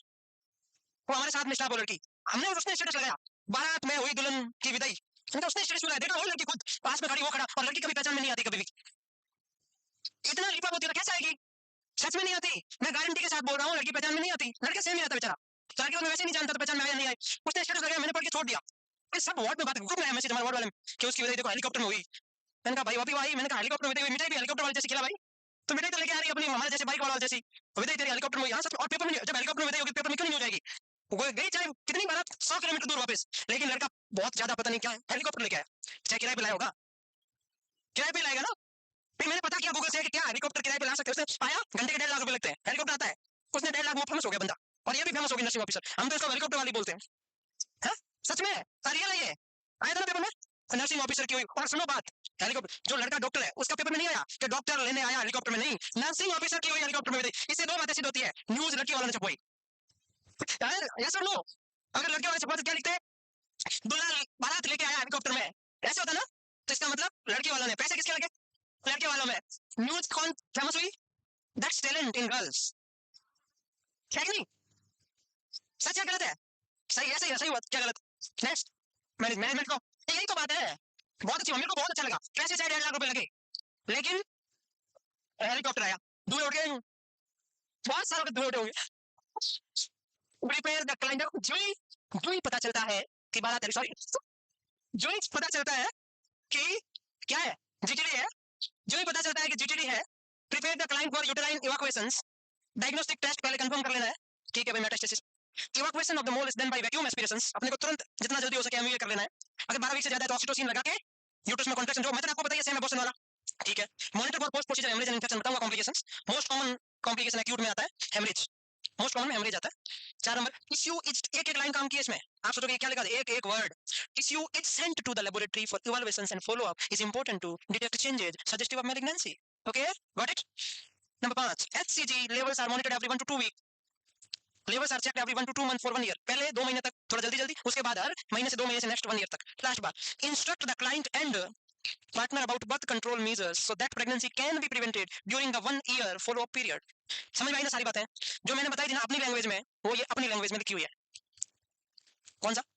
ठीक है, सुनो, एससीजी है ना, उसको मॉनिटर करते रहना चाहिए जब तक नॉर्मल प्री प्रेगनेंसी लेवल तक नहीं आ जाता, प्री मतलब जब तक नॉन प्रेगनेंसी में कितना होता उतना नहीं आ जाता, एकदम नेग्लिजिबल नहीं हो जाता, तब तक चेक करते रहना चाहिए, और एक जब तक नेक्स्ट प्रेगनेंसी कंसीव नहीं हो तब तक हर महीने 2 महीने से चेक करते रहना चाहिए। हाँ, बाद भी ऐसा नहीं है कि प्रेगनेंसी टर्मिनेट करके घर जाओ, उसके बाद भी एससीजी लेवल चेक, बुला बुला के फॉलो अप बोलते हैं उसको, बुला बुला के एससीजी लेवल चेक करते रहना है, समझ आ गया? Okay thank you. नेक्स्ट, तो आया समझ में? ठीक है,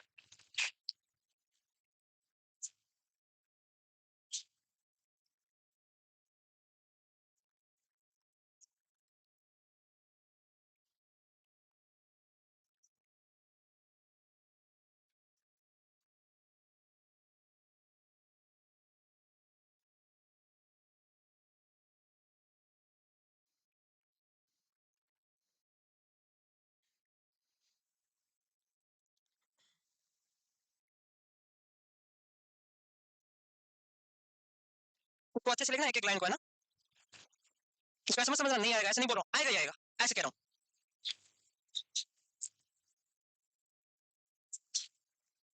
हाँ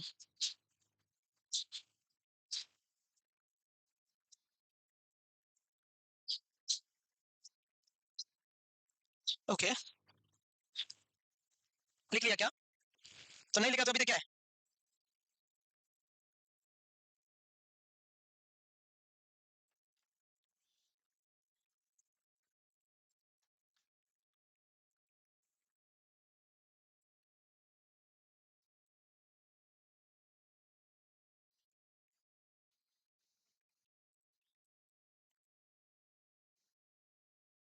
सॉरी मैम, मुझे पता ही नहीं था आप, मैं सोचा आप उधर से देख रहे हो, मुझे क्या पता।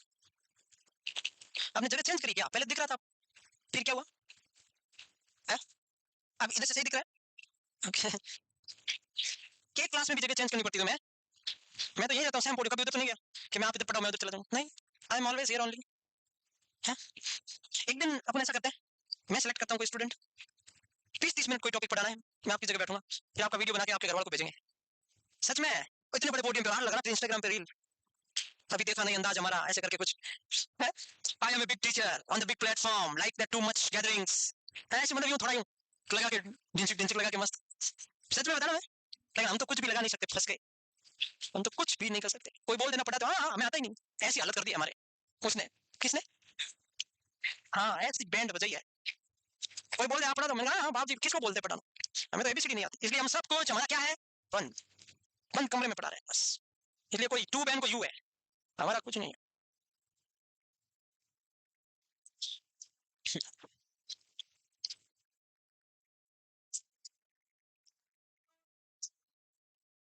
बोलता भी आधा दे, ध्यान रखना, समझ भी नहीं आया तुम्हें भी एक बार में, दूसरा को क्या है। Then, मन तो हमारे करता है, हम भी लगाए ऐसे पढ़ाते हुए स्टेटस, फिर मन करता है रहने दो, एक लगाया तो 4 बैंड बजेगी, आजा बेटे इधर, ऐसा बोलेंगे इधर तेरे को टीचर बनाता, फिर मैं क्या करूँ। चलो आगे बढ़े, तो थोड़ा अलग तरीके से समझते हैं ना, घुमा फिरा के, समझे। जब भी पता चले कि जीटीडी है, जब भी पता चले जीटीडी है तो हमें डीटीजी कर देना है, ओके बस। अभी तक नहीं लिखा, आप बहुत धीरे हो, मैं बहुत जल्दी हो, इतना जल्दी क्या लिखते हो आप, है?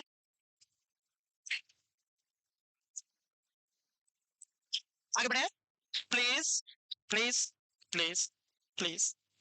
देन बस जो ही पता चले कि अच्छा कहीं सर सर, है ma'am, sir sir sir sir sir कर रहे बेवकूफ, हाँ बोलो, किसी में भी नहीं है, इस प्रोफेशन में नहीं है, जो भी कर रहे हैं चल रहा है, कुछ होता नहीं चल रहा है, बट कर नहीं, बढ़िया तो बढ़िया, बाप जी गलती होगी वाह, अब नहीं करेंगे बस, अरे वापस भी करेंगे थोड़े दिन, किसी को गुजारा होता ना, जैसे अपने पापा है, उनको गुस्सा आता है वो क्या बोलते हैं, 1 मिनट भी खेलने नहीं जाने दूंगा, हिम्मत तुम्हारी कैसे हुई, जब आप बदमाशी करते हो बहुत ज्यादा, 5-7 दिन बाद जब मामला सब सेटल हो जाता है तो धीरे क्या बोल, वो चुपचाप ऐसे नहीं बोलते जाना नहीं है, जब जाते हैं तो धीरे से अपनी मम्मी को बोलते कहाँ गया, खेलने गया, तो वो ऐसे अपने को ऐसे फील कराते हैं कि मुझे पता नहीं है, और हमारी मेन ड्यूटी क्या है कि उनको ये फील करवाना कि हम आपके सामने नहीं कर रहे हैं, छुप छुप के कर रहे हैं, जब यही हमारी क्या ड्यूटी है, जो अपना सबऑर्डिनेट की क्या ड्यूटी बनती है कि उनको ये नहीं दिखाना कि हम ये पता उनको सब है कि तुम बदमाश हो, ए टू जेड बताए, लेकिन उनको ये नहीं दिखाना है हम महागुरु, गॉड, गूगल, क्या बोलते हो आप, कौन से पता नहीं क्या क्या नाम नाम होते हैं, मेरे को समझ में नहीं आते इतने नाम होते हैं, आते कहाँ से, ऐसे गूगल क्या क्या ऐसे गूगल।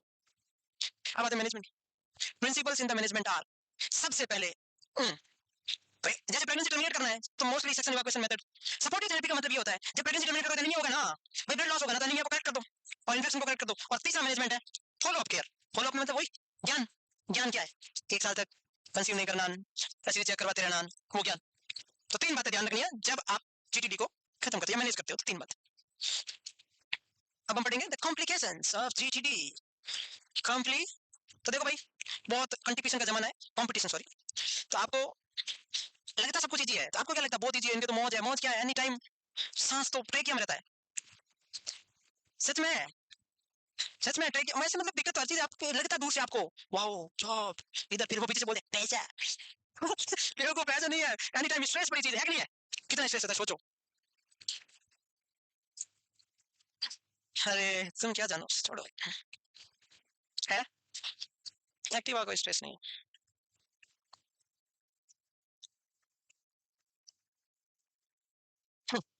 बेवकूफ, नोट्स लिखने तो आते नहीं है। जब तुम्हारी जॉब लगेगी ना, हाँ लगेगी, कब तक 100% लगेगी। तुम ऐसे मोटिवेशन रहना, देखो पढ़ाई ये प्रोसेस है। तुम चाहते हो आज याद लग जाए, प्रोसेस है। तब आज तुम अगर पढ़ना शुरू करोगे ना, तो 15 दिन से तुम्हारा फ्लो बनना शुरू होगा। हमारी आदत क्या है, 15 दिन मेहनत करते हैं, 16 दिन थक जाते हैं। तो फ्लो बनना शुरू हुआ था और उसी दिन तुमने पढ़ाई छोड़ दी। तो फ्लो बनने में टाइम, उसके बाद क्या मेंटेन करते हो, यही ज्ञान है बेवकूफों। तो हम लोग आगे बढ़े।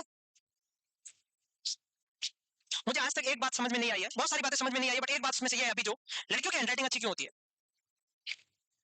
सारी लड़कियों की अच्छी नहीं है, maximum it is proportional ratio. ऐसा क्यों है? क्या होता है? ओह, ये तो लड़कियां खुद अच्छी होती है, मैम बोल रही है। वेरी गुड, कोई बात नहीं, मान लेते हैं। मुझे नहीं पता, गलत होगी बात। मैं इसका मैं आंसर ही नहीं देना चाहता, आई डोंट नो। बट हैंडराइटिंग अच्छी क्यों होती है लड़कियों की, क्या रीजन है? तो लड़कों के हाथ क्या उसके अंदर छुए? बेवकूफ बात कर रहे हैं, लेकिन ये सवाल है। लड़कियों की हैंडराइटिंग बहुत ज्यादा अच्छी होती है, बहुत मस्त होती है एकदम। एक होता है एक्यूट कॉम्प्लिकेशंस, कौन सा कॉम्प्लिकेशन? दूसरा होता है क्रोनिक कॉम्प्लिकेशन। आपको ऐसे लिखना है, एक्यूट कॉम्प्लिकेशन और क्रोनिक। एक्यूट में हेमरेज और इन्फेक्शन तो है ही, साथ में दो चार चीजें और कर दो, सेप्सिस ऐसे वगैरह। बस एक्यूट आए या ना आए पेपर में, मेरी कसम खा के बोल रहा हूँ, क्रोनिक कॉम्प्लिकेशन आएगा। जीटीडी का क्रोनिक कॉम्प्लिकेशन मोस्ट कॉमन क्या है, कोरियोकार्सिनोमा। क्या है? कोरियोकार्सिनोमा का मतलब होता है कोरियन का कैंसर हो जाता है, लेट कॉम्प्लिकेशंस। और लेट होता है, ये मोस्ट कॉमन होता है। एक्यूट की लाइन छोड़ दो, लाइन खत्म, मतलब कंटिन्यू अभी लिखवा देंगे 5-7। हेमरेज और इन्फेक्शन तो पता ही है, सेप्सिस हो जाएगा। एक आधा कोगुलेशन मतलब शॉक में जाता है, तो फिर क्या होता है, कोगुलेशन फेलियर वगैरह सोफा, इस पर बता देंगे बस। क्रोनिक कॉम्प्लिकेशन लिखा है ना, आप लोगों ने क्या लिख दिया, CHRONIC, chronic, which is super busy doctor handwriting से, मतलब थोड़ा सा फेगोलॉजी बोलते हैं इसको मेडिकल टर्मिनोलॉजी में। इट इज स्यूडो फेगोलॉजी, कुछ भी फेंक दिया तो सरासर झूठ हो। आगे बढ़े, आगे बढ़े ना। मैंने सिर्फ यही बात फेंकी, बाकी सब बातें सही है। ये सुपर बिजी वाली बात गलत है, बाकी मेरी हर बात को फेगोलॉजी समझोगे ना, बहुत परेशानी होगी। क्या सर? सर दो कॉम्प्लिकेशन, एक्यूट, एक्यूट का मतलब इमीडिएट हेमरेज, शॉक पहले नंबर, फिर सेप्सिस मतलब इन्फेक्शन, फ्यूटस परफोरेट हो सकता है, पेरिटोनाइटिस इन्फेक्शन भी आ गया, प्री-एक्लेम्सिया विद कन्वर्जन, कभी-कभी सीजर भी आ सकता है, पल्मोनरी इनसफिशिएंसी हो सकती है, कोगुलेशन में एपीटी डीपीटी और आईएनआर बिगड़ सकते हैं, शॉक की वजह से। ये हो गया एक्यूट। ये कौन से हो गए? इमीडिएट का मतलब है कि एक्यूट की लिस्ट में लिख दो। अरे एक्यूट का मतलब इमीडिएट होता है बेवकूफ, जो आपने एक्यूट लिखा था ना, उसकी लिस्ट में ये लिख दो।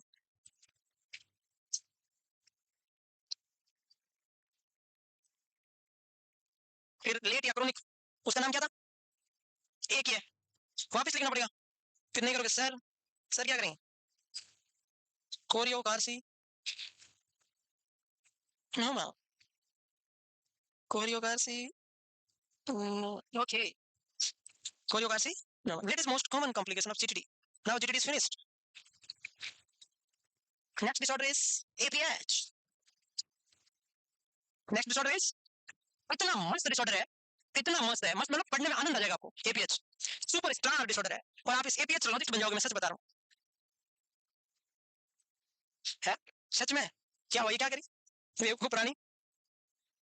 चलो चलो, हो गया क्या? तो मैं एपीएच पढ़ाने से पहले आपसे कुछ बातें साझा करना चाहता हूँ। साझा मतलब, हाँ बस रिलेटेड टू एपीएच ओनली, बस related to APH. Next, next लिखो, ए हेडिंग लगा दो, एपीएच क्या लगाओगे, एपीएच क्या लगाओगे, एपीएच। कौन सा पीएच? एपीएच। सुनो, ये लिखेगा नहीं कोई प्लीज, ये क्वेश्चन है, इसका आंसर देना। 50% स्टूडेंट गलत आंसर देंगे इसका।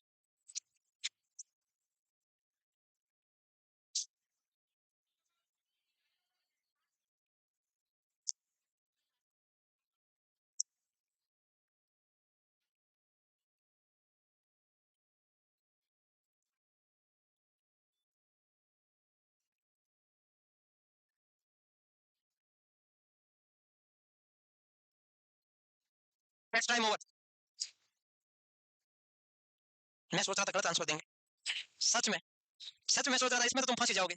सच में फंस गए, सच में फंस गए तुम।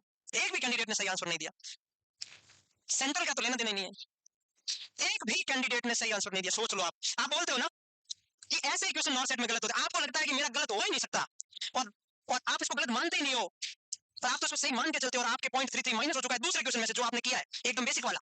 टोटल बोन कितनी होती है? 206, उनमें से भी कट गया तुम्हारा, सोच लो। इसलिए नंबर 9 सेट में हमारे कम आते हैं। तुमने क्वेश्चन को समझा ही नहीं क्या कह रहा है। क्वेश्चन देखो, प्लेसेंटा प्रीविया का क्वेश्चन है, किसका है? प्लेसेंटा प्रीविया 4 टाइप का होता है। कितने टाइप का? वैसे मैं पूरा पढ़ाऊंगा, बट क्वेश्चन आ गया तो रिलेटेड बात कर दो, याद रखना जब पढ़ाऊं तब टाइप अच्छे से, फिर भी शॉर्ट में बता दूं। प्लेसेंटा प्रीविया की डेफिनेशन क्या होती है इतना बता दो बस।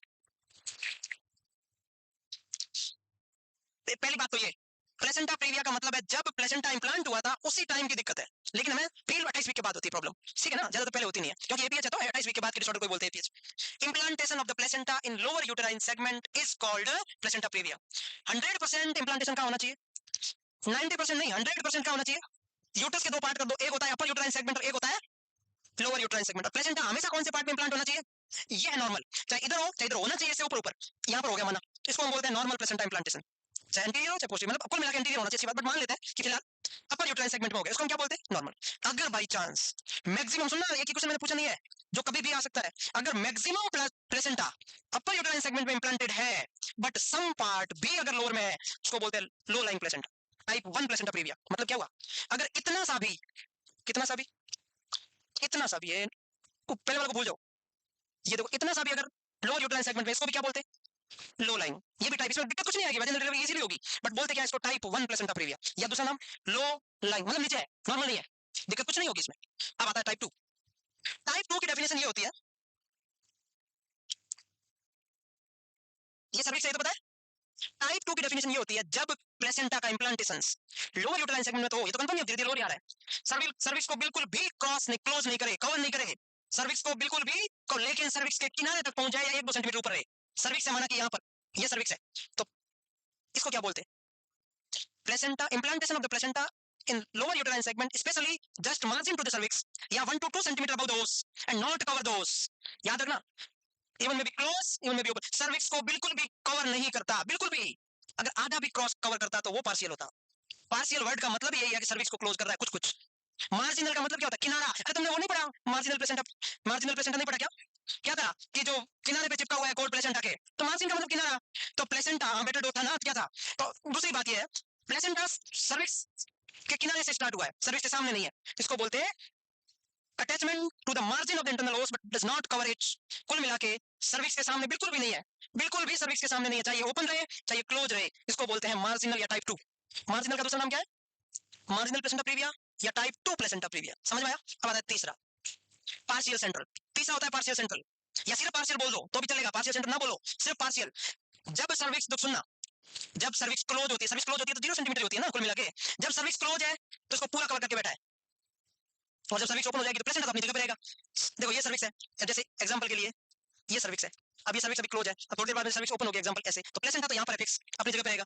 इनलार्ज कौन होगी? डायलेट कौन होगी? सर्विक्स। तो जब सर्विक्स डायलेट होगी तो पार्शियली कवर कर रखा है, और जब सर्विक्स क्लोज है, फुली कवर कर रखा है, उसको क्या बोलते हैं? Partial placenta previa. क्या बोलते हैं? और अब जब सर्विक्स क्लोज हो चाहे सर्विक्स ओपन हो, पूरा का पूरा ये सर्विक्स इसको ऐसे कवर कर दिया, सेंट्रल प्लेसेंटा प्रीविया। क्या आपको चारों डेफिनेशन समझ में आई? लो लाइंग, मार्जिनल, पार्शियल और सेंट्रल। पार्शियल को सेंट्रल को सिर्फ पार्शियली बोलो तो ठीक रहेगा, पार्शियल फिर सेंट्रल। एक और सबसे इंपॉर्टेंट बात है, सब पढ़ेंगे बट बात बता रहा हूं, ये जो मार्जिनल प्लेसेंटा प्रीविया इसको टाइप 2 प्लेसेंटा प्रीविया बोलते हैं। ये दो टाइप का होता है। कितने टाइप का होता है? एक होता है टाइप 2 इंटीरियर, टाइप 2, सुनना, एक होता है टाइप 2, एक होता है टाइप 2, टाइप 2 इंटीरियर, और टाइप 2 पोस्टीरियर को डेंजरस प्लेसेंटा प्रीविया बोलते हैं, टाइप 4 को नहीं बोलते। हालांकि टाइप 4 डेंजरस है, बट क्वेश्चन आ जाए कौन से प्लेसेंटा प्रीविया को डेंजरस प्लेसेंटा प्रीविया बोलते हैं? इसमें फीटस डेथ होने के भी चांसेस है। चलो उसमें तो वजन डिलीवरी होगी नहीं, इसमें फीटस मूवमेंट करेगा तो भी रिस्क है, नीचे आएगा डिसेंट होगा तो भी रिस्क है, इसीलिए इसको बोलते हैं फीटल हेड कंप्रेशन होगा, हार्ट रेट कम हो जाती है वेगनर स्टिमुलेशन की वजह से, और फीटल ब्रेडिकार्डिया हो जाता है, उसको बोलते हैं कैसे होगा? आगे पढ़े, इसको स्टॉल वर्ती साइन बोलते हैं। कौन सा sign? Type 2 posterior placenta praevia में स्टॉल वर्ती साइन आता है। अब देखो क्या क्या ये टाइप 2 पोस्टीरियर प्लेसेंटा प्रीविया क्या, आपको अभी समझ में नहीं आएगा, मैं कह रहा हूं सिर्फ ओरिएंटेशन दे रहा हूं। एक फीमेल है एग्जांपल के लिए, उसका फेस इधर है, ऐसे खड़ी है फीमेल, कोई भी सीधा एग्जाम आराम यहां कर दे तुरंत समझ में आ जाएगा। फीमेल का फेस इधर है, ये उसका यूट्रस है, ये उसका स्पाइनल कॉर्ड है, ये माना कि सर्विक्स है।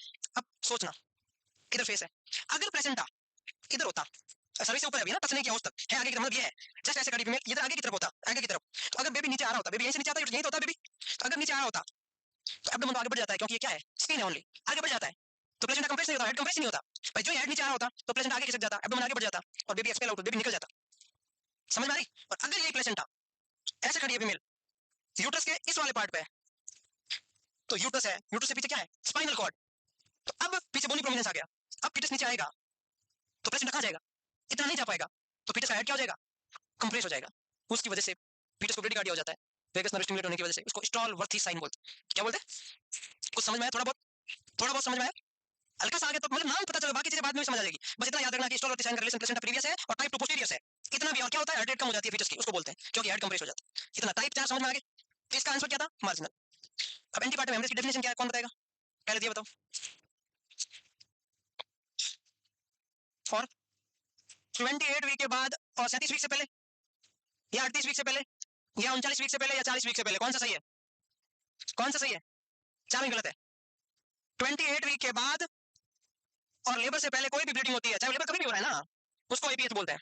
After 28 week to the labour, second stage include है, थर्ड स्टेज नहीं आती इसमें, बेबी के एक्सपेल होने से पहले तक ये एंटीपार्टम में आती है। तो क्या डेफिनेशन सुनना, ब्लीडिंग फ्रॉम और into the genital tract after the 28 week of pregnancy but before the birth of the baby, first and second stage of the labour are included. समझ में आया क्या, वीक से मतलब नहीं है डिलीवरी कब हो रही है, स्टार्टिंग के वीक 28 इंपॉर्टेंट है, एंड में वीक नहीं आएगा। क्योंकि अगर किसी का लेबर 35 वीक पे हो रहा है तो आप बोल दोगे 37 से पहले, 37 के बाद, 37 में तो उसका बच्चा 15 दिन का हो जाएगा, उस लोग खत्म हो गया उसका, तो बेवकूफ बातें करो, ऐसा नहीं होगा। लेबर याद रख, एपीएच की डेफिनेशन समझ में आई ना, आई ना।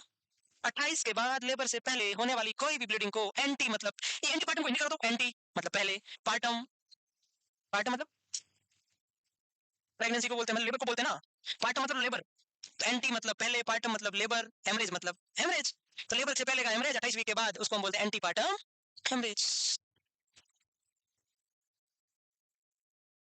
ये नीचे वाली दो लाइनें लिखो या मत लिखो, तुम्हारी मर्जी, मैं तो कभी कहूंगा नहीं लिखो। बाकी तुम डेफिनेशन लिखो, फटाफट क्लासिफिकेशन पढ़ो जल्दी, प्लीज फास्ट लिखो ना। आज क्लासिफिकेशन पढ़ के छुड़ा देंगे, कल से हम स्टार्ट करेंगे इसका डिसऑर्डर।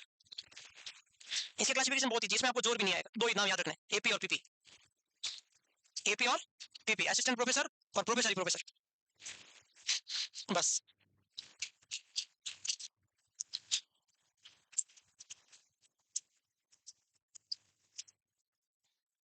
हम आगे बढ़ सकते हैं, पक्का। नो सर, तो फिर क्या वाइबिलिटी लिख रहे हो, लिख रहे हो, वाइबिलिटी लिखना जरूरी। देखो पढ़ने में अच्छा तो लग रहा है ना, ऐसा नहीं हो पढ़ने में बोरिंग लग रहा है, लग भी रहा है तो लगता है भाई पढ़ाई कब से अच्छी लगने लग गई, पैसे आएंगे तुम किसी और को थोड़ी दोगे, तुम्हारे अकाउंट भरोगे, पैसे इकट्ठे करोगे ऐसे मस्त वाले, 12 महीने में 10 लाख हो जाओगे तुम, मुझे पता है। चलो क्लासिफिकेशन ऑफ एपीएच सुनो, प्लीज लिखना मत अभी, अभी सुनना फिर लिखना। क्लासिफिकेशन ऑफ एपीएच सुनो, माना कि 100 फीमेल में एपीएच हुआ, कितनी में, भाई परसेंटेज क्या होता है, 500, 100 पे अपन कैलकुलेट करते हैं। माना कि 100 फीमेल में एपीएच हुआ, तो उनमें से 5% का कॉस्ट होगा अदर देन प्लेसेंटा, कोई सर्विस में टीयर हो गया, वेजिना में कोई टीयर हो गया, मतलब 5% फीमेल में, तो रेयर हुआ ना कुल मिला के। जैसे कोई सर्विस का कैंसर था, सर्विस का कोई पॉलिप था, कोई वेरिकोज वेन की वजह से कोई रप्चर हो गई होगी वेन, या कोई ट्रॉमा हो गया होगा, या वेजिनल लीजन हो गया होगा कोई सर्विस का, कुल मिला के जेनिटल ट्रैक्ट में कोई टीयर या ऑर्गन को रप्चर हो गया होगा, 5% छोड़ो। 25% का कारण है नहीं, पता ही नहीं, हो जाता है अनएक्सप्लेन, प्लेसेंटा नहीं है, मतलब कॉज, कॉज प्लेसेंटा और टीयर भी नहीं है, कोई यूट्रस में से कोई ब्लीडिंग हो जाती होगी कहीं कहीं, प्लेसेंटा की वजह से दिक्कत नहीं, अदर देन प्लेसेंटा। तो 5 और 25 चले गए, पीछे कितने बचे, 70, कितने बचे। तो इन दोनों को जिंदगी में भी वापस पढ़ना नहीं है, खत्म हो जाएगा यहीं से, पढ़ना इन दोनों को है। अब देखना वहां से बहुत ही तगड़ी चीज निकल आती है, एपीएच का 70% कॉज किसकी वजह से होता है, प्लेसेंटा की अबनॉर्मलिटी की वजह से होता है। प्लेसेंटा प्रीविया एक डिसऑर्डर होता है, उसकी वजह से 100 में से 35 फीमेल में क्या होता है, अगर 100 फीमेल में 28 वीक के बाद ब्लीडिंग होती है तो 35 फीमेल में क्या होगी, प्लेसेंटा प्रीविया है। 35 को कौन सा डिसऑर्डर है, अगर 100 फीमेल को 28 वीक के बाद में प्लेसेंटा प्रीविया है तो 35 फीमेल को क्या है, और 35 फीमेल को भी कौन सा डिसऑर्डर है, हम यही दो पढ़ने वाले हैं, ये एपीएच के दो ही होते हैं मेन। तो 35 फीमेल को तो है क्या, एब्रूसिव प्लेसेंटा, 35 को भी क्या है, प्लेसेंटा प्रीविया। तो अगर क्वेश्चन आ जाए most common cause of APH, तो ये तो हो गया 25, तो 25 तो 35 से कम है, गलत होगा, 5 वाले गलत होगा, तो या तो ये सही है या ये सही है। अब दोनों 35 है, उछालो सिक्का, सिक्का वही उछाला जाए जिसपे दोनों तरफ लिखा हो एब्रूसिव प्लेसेंटा, जिसके दोनों तरफ लिखा हो, क्योंकि वरना तो प्लेसेंटा प्रीविया भी आ सकता है। तो most common cause of APH is, sir ये तो आप तुक्का मार रहे हो, इसका रीजन है कोई ना कोई। Most common cause of APH is अकड़ बकड़ बम्बे बो 80 90 पूरा 100 चोर निकल के भागा। कौन सा राइट आंसर, एब्रूसिव प्लेसेंटा। क्यों, क्योंकि एब्रूसिव प्लेसेंटा बिना कॉज के नहीं होता, placenta previa is causeless bleeding, हम पढ़ेंगे क्यों। बस इतना याद रखना कि एपीएच का मोस्ट कॉमन कॉज है abruptio placenta, most common cause of APH is AP, most common cause of APH is AP, और तो second most common cause of APH. क्या समझ में आया, कल हेडिंग लगाओगे सुबह आते ही प्लेसेंटा प्रीविया कौन सा, और अभी लिखो इसका क्लासिफिकेशन, क्योंकि ये कल स्लाइड नहीं दिखेगी।